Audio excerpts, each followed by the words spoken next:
talk now. This MMA, what we talking about? Yeah, you tuned into the pod now. Gonna be hard for you to stop now. Yeah, we caged in. Yeah, we caged in. Yeah, we caged in. Welcome back to another episode of Caged In. I'm your host, Chris DiCarlo. Today we got a very special guest making his debut on the show. It's Steve Astro Boy Erceg. How we doing, my man? Yeah, doing very well. How are you? I'm doing good, man. I know you got a big fight coming up on Saturday versus Matt Schnell over there at the UFC Apex in Vegas. So, I appreciate you taking a little bit of time, knowing this is fight week for you and you got a lot going on. I appreciate the time that you're taking to talk to me today, man. Yeah, anytime. Of course, you are 11-1 inside in your professional career, 2-0 inside the UFC, and you are currently the number 12 flyweight in the UFC. Before we talk about, the fight that's going down Saturday, since this is your first time on the show, I'd like to get into your background a little bit, get to know you a little bit better. So can we just start from the top? Where were you born and raised, and what was growing up kind of like for you? Yeah, so I was born in Perth, Western Australia. It's like most of the athletes and stuff that you hear are probably from like the eastern states, like Melbourne and Sydney and all that sort of stuff. So Western Australia's like excluded from everybody else, but we're like the biggest state as well.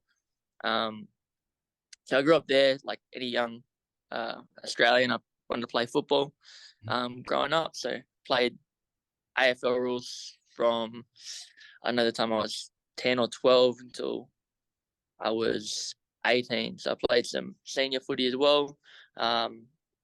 But that ultimately didn't pan out. I don't know, wasn't quite built for it, I guess. And then sort of in between all of that, I found martial arts and fighting, mostly because I was a WWE fan at the time, and Brock Lesnar did the whole transition over, and sort of just fell in love with it.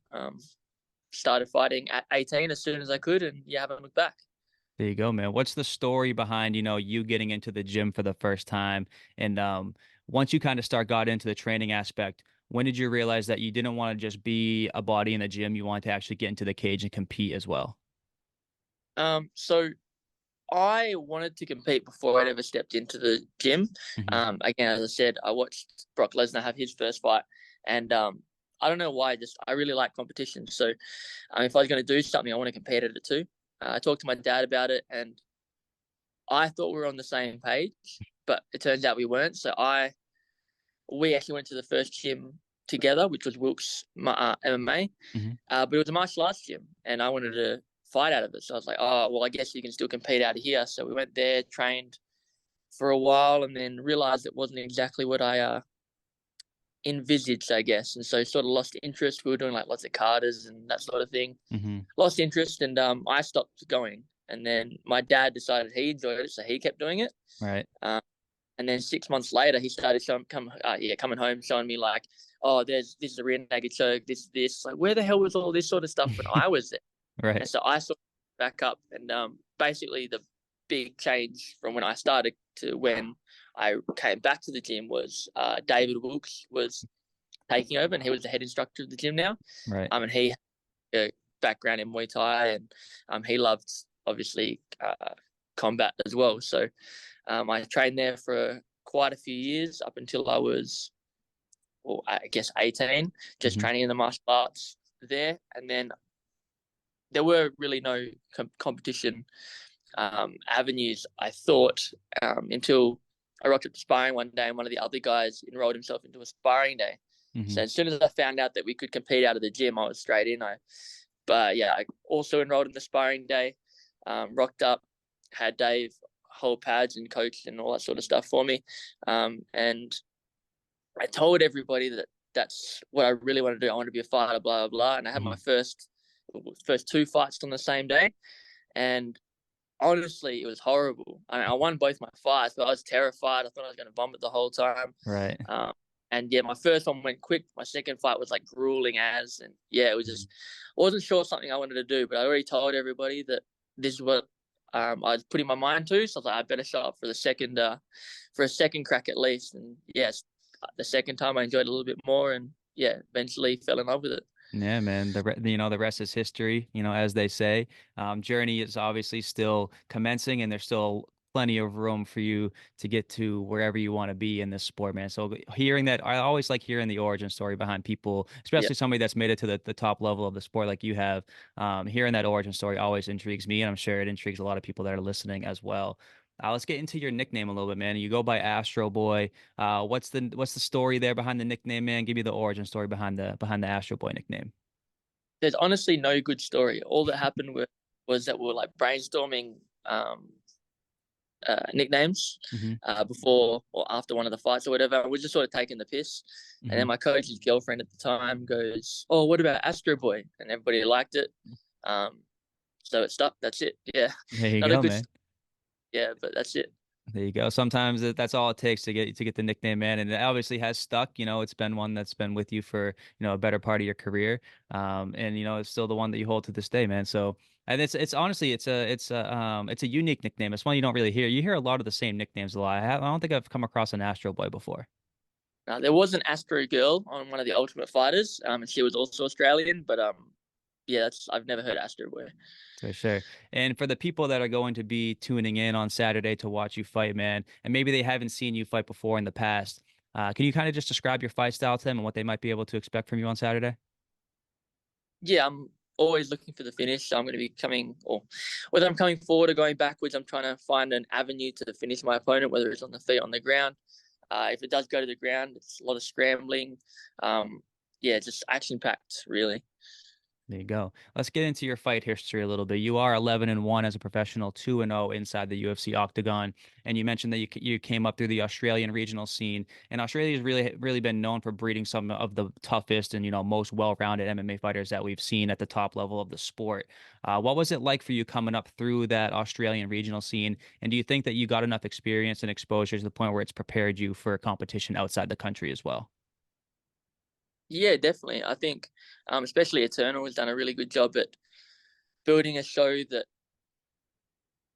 obviously it's not to the level of the UFC, but Mhm. it really gives you that feel like you're in a big stadium. You've got cameras around. There's comment, like everything about it makes you really gets you ready for that UFC experience. And Mhm. early on fighting, I had really hard, like a lot of trouble getting matchups. I think flyweight isn't exactly like the most common sized human being. So, um, as an amateur, I fought my first 4 fights, I think, were against the same 2 people. I Mhm. had, two, a fight, a rematch, a fight, a rematch, and then Yeah. finally fought somebody else. And so I found it really hard to get matchups. Even once I became a pro, I'd get a couple fights, but I was in a weird spot where the good guys didn't want to fight me because I was better than my record suggested, and the guys around my record didn't want to fight me because I was better than my record suggested. So I just couldn't Right. get fight. But yeah, luckily I got a couple big breaks, and once I beat a notable name, which was Tim Moore, people were more willing to fight me, and then yeah, the rest is history. It sort of just fought to the title, and once you get the title, people are willing to fight and Exactly, try to man. take it off. So yeah, I got plenty of experience in the end. Of course. And it seems like you've really started hitting a stride once you got to Eternal. I know you mentioned that promotion earlier, but once you kind of got into the Eternal promotion, it seems like the tide really started turning for you. 7 wins inside Eternal, 6 by finish.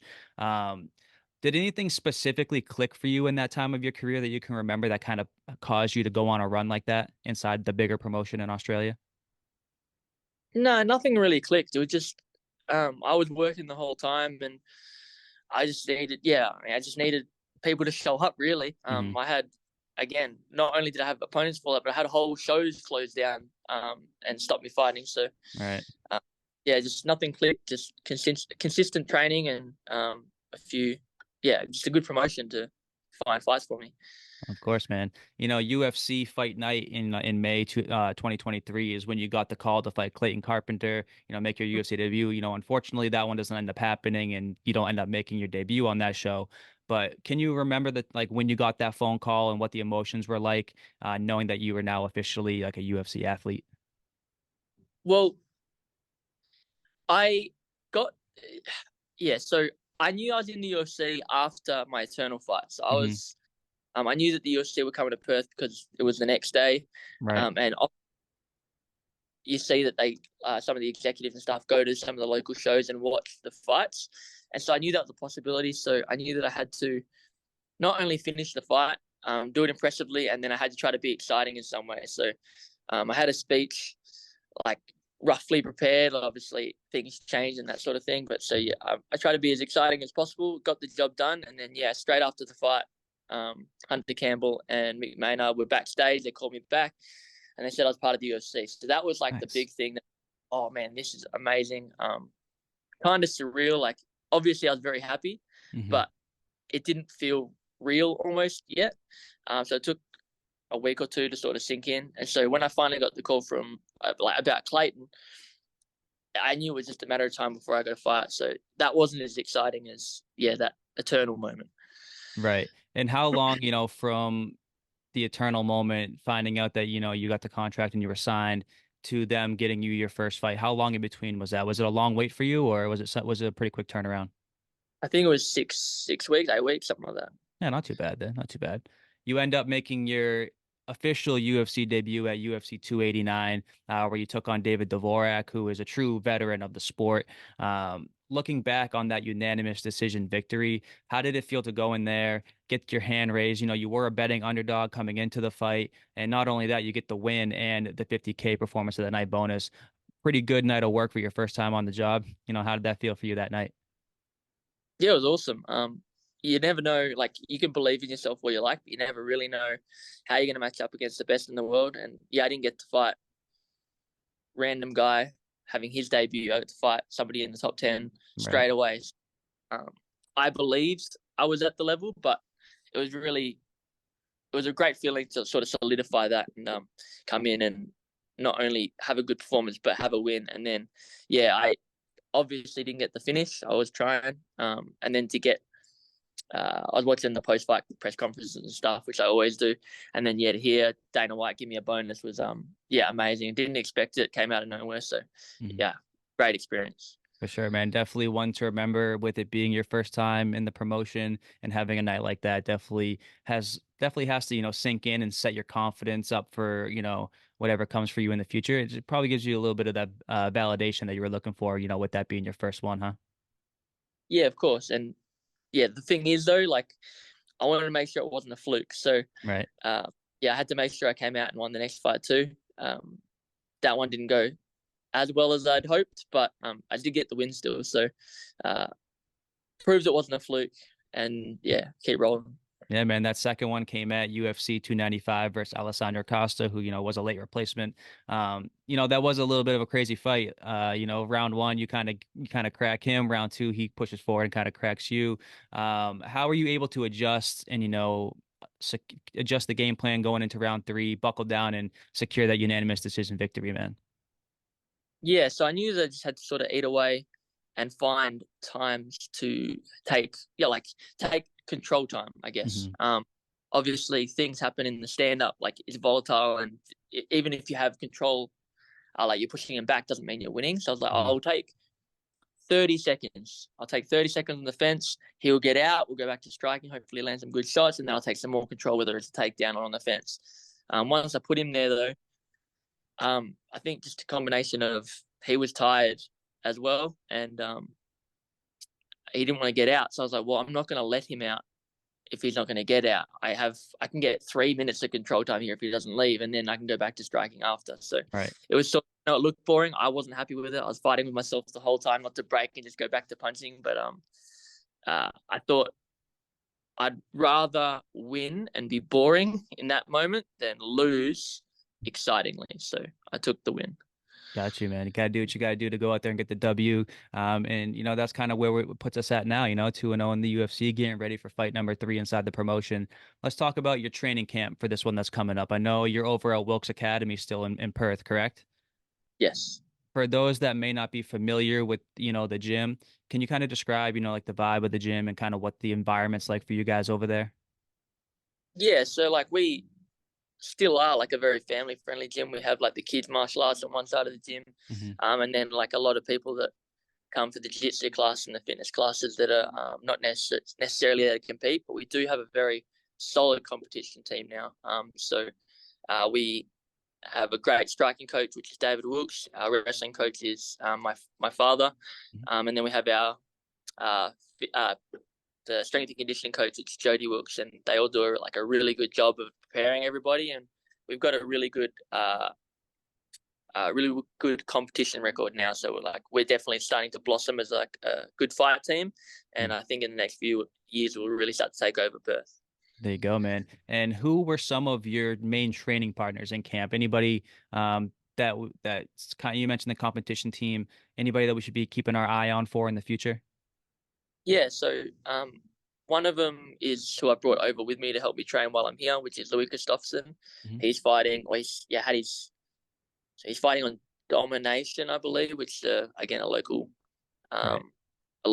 fight show in Perth. A couple weeks after we get back, Nice. And then we have Richard Lockett, who's boxing at the moment. He got a really big fight on the day before I fight.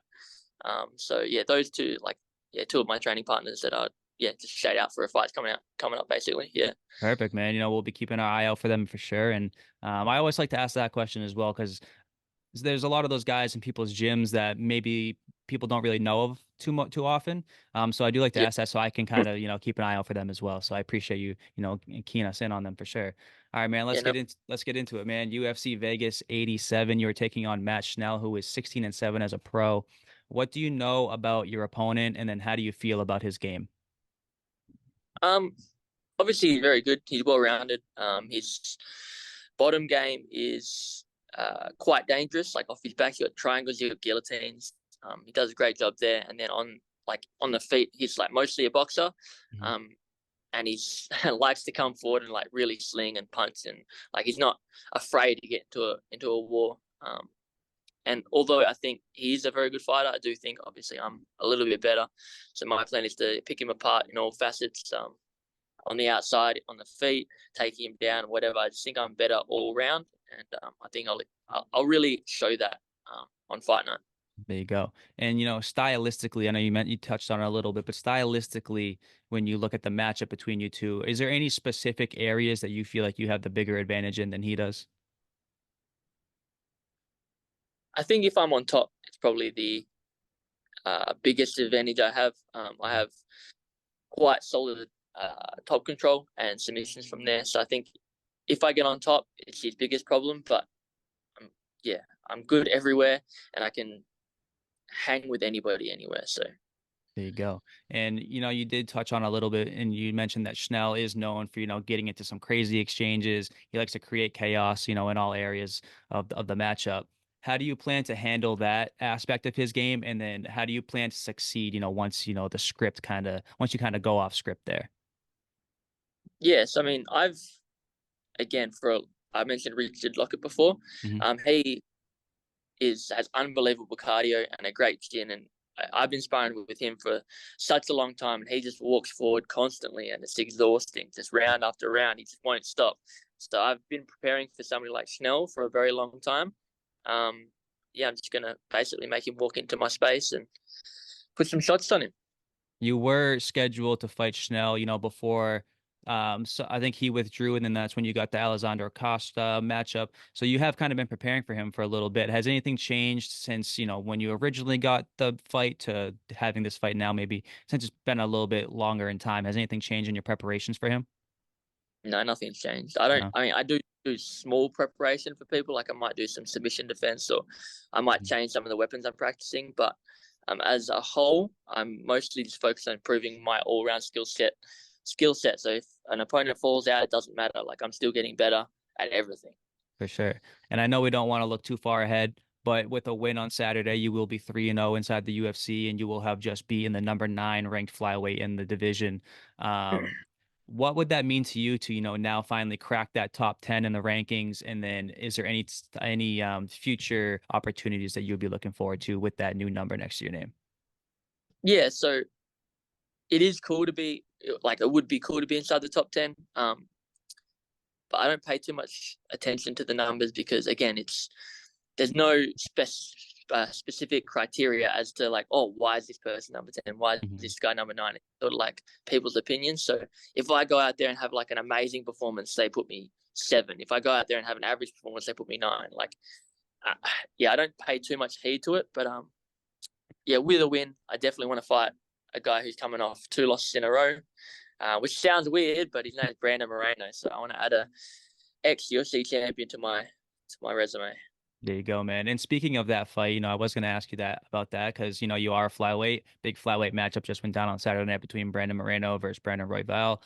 Did you agree with the judges' decisions on that one to give Royval the nod on the scorecards? Yeah, I did. I mean, I would have been happy whichever way they gave it. I thought it was a really close fight. I gave it to Royval, but if they gave it to Moreno, I wouldn't have been upset or anything like that. Right. Definitely a good scrap. I'm sure you had your eyes on that one closely as well. And we have the champion Alexandra Pantoja, waiting in the wings. With you being a fellow flyweight, do you have any opinions on who you think he should be matched up with next? Do you think it should be Royval coming off the win? Maybe we got Albazi kind of waiting at the top of the division as well. Do you have an opinion or anything that you think that you should happen at the top there? I think Albazi should get the title shot. I mean, Royval just lost Mhm. against Pantoja. To have him come straight back doesn't seem to make sense to me. So yeah, Albazi, I think, is the next guy. Although he put out of obviously the fight that was supposed to happen this weekend, he's the clear guy. Other than that, yeah. Yeah, I agree with you too there, man. It's going to be, I feel like we've kind of seen the top guys kind of keep cycling through each other at the top of the division. I think it's going to be nice once we start getting some fresh blood up there, like Albazi's a good start. Then we got guys like you coming up and Mohammed Mahayev coming up. And once you start seeing these newer names that we haven't really seen inside that top 5 start cycling into that title picture, I think that division is going to get a lot more interesting and a lot more fun for sure. Yeah, I agree. And, when thinking of going back to this fight on Saturday night, man, what can the fans that are tuned in expect from Steve Erceg once the cage doors lock at the UFC Apex on Saturday? They can expect me to be looking for a finish the entire fight. Obviously, Matt Schnell's coming as well, so it's going to be a good scrap. For sure, man. And I know you took the long journey to Vegas from Australia. So I was just curious, man, when you're scheduled to fight outside the country, how often do you guys like to fly out in advance to kind of let your body and mind acclimate to the time change? Yeah, so this time we did a week and a half, but yeah, somewhere between that and 2 weeks is ideal. Just give your body a chance to get used to obviously any altitude, heat, just get rid of the flight, jet lag, all that sort of stuff. So week and a half too. If it was really high altitude like Mexico City, I'd probably want to look at like a month or something like that. But yeah, I think we got week and a half this time. There you go, man. All right, Steve, I appreciate you taking the time, man. Best of luck. Enjoy the rest of fight week and best of luck on Saturday. Before I get you out of here, where can the people come find you on social media? And do you want to leave them with anything before you go? Yeah, so follow me on Instagram, which is Erceg Stephen, and then I have a Twitter page as well, but Australians don't really use it, so I can't even remember my login at the moment. But yeah, if you want to follow me there too, if you can find me, there you go. I appreciate it, man. Steve, best of luck Saturday, man. We'll all be tuned in. Definitely a great scrap going down on the main card, right? You guys are scheduled for the main card. Depends on whether or not Paul Rhodes Jr. Ends up on the main card. Exactly. I saw once they added that one in, I was curious how, the main card was gonna go together. But it is a day card, so I feel like they could squeeze 6 in there for sure. But anyways, man, best of luck on Saturday. Go out there, get it done, and we'll be looking forward to the next steps in the future, man. We'll appreciate it. Thank you. Got down for the count and he can't even talk now. This MMA, what we talking about? Yeah, you tuned into the pod now. Gonna be hard for you to stop now. Yeah, we caged in. Yeah, we caged in. Yeah, we caged in.